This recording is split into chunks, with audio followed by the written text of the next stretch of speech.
به عنوان کسی که چندین بار به آدما فرصت داده میگم ذات آدما تغییر نمیکنه.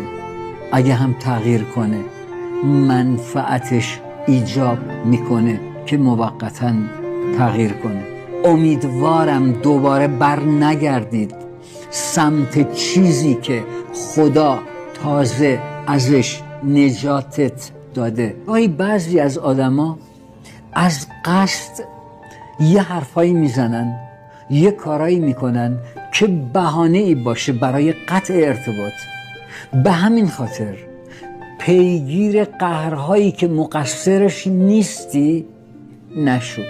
اگه زیادی به سطل آشغال اهمیت بدی فکر میکنه گاف صندوقه.